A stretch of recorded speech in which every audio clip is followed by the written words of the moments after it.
அனைவருக்கும் வணக்கம். இது மார்கழி மாதத்தின் தெய்வீக பயணம்.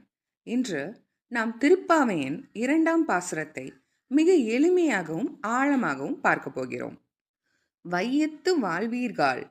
அதாவது இந்த பாசுரம் ஆண்டாள் தனது தோழிகளை பார்த்து வையத்து வாழ்வீர்கள், அதாவது இந்த உலகத்தில் வாழும் மக்களே அப்படின்னு அழைப்பதன் மூலம் தொடங்குகிறது. முதல் பாசுரத்துல நம்ம எல்லாத்துக்குமே தெரியும், ஆண்டாள் நோன்போட நோக்கத்தை சொன்னாள். இப்போ இங்க இந்த 2ஆம் பாசுரத்துல அந்த பாவைக்கு, அந்த நோன்புக்கு நாம் செய்ய வேண்டிய விதிமுறைகள் என்னென்ன அப்படின்னு ஆண்டாள் அழகா பட்டியலிடுகிறார். பொதுவாகவே எந்த ஒரு காரியத்தை எடுத்துக்கொண்டாலும் அதற்கென விதிமுறைகளை உண்டு இல்லையா? எதை செய்ய வேண்டும், எதை செய்யக்கூடாது, எதை முதலில் செய்ய வேண்டும், எதை பிறகு செய்ய வேண்டும் என்று விதி உள்ளது இல்லையா? அதேபோல் பக்தியிலும் விதிமுறைகள் உண்டு.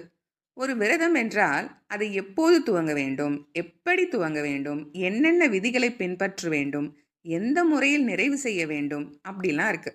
அதே போல இறைவனின் அருளை பெறுவதற்கும் இறைவனின் திருவடிகளை அடைவதற்கும் உலக உயிர்களுக்கு உதவக்கூடிய பாவை நோன்பை எப்படி இருக்க வேண்டும் அப்படிங்கிற விதிமுறைகளை சொல்லி வழிகாட்டுகிறார் நம்ம ஆண்டாள் நாச்சியார். அதைத்தான் ரொம்ப அழகா அந்த 2வது லைன்ல சொல்லியிருக்காங்க பாருங்க.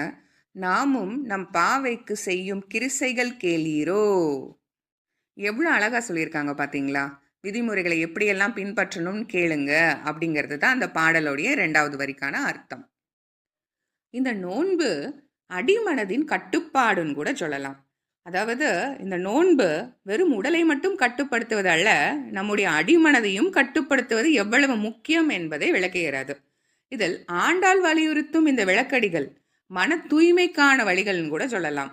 இப்போ இந்த வரிகள் பார்த்தீங்கன்னா தெரியும். நெய்யுண்ணோம் பாலுண்ணோம், நெய்யுண்ணோம் பாலுண்ணோம். அதாவது நோன்பு நாட்கள்ல நெய், பால் போன்ற சுவையான, அதாவது உடலுக்கு புத்துணர்ச்சி தரும் உணவுகளை தவிர்க்க வேண்டும்.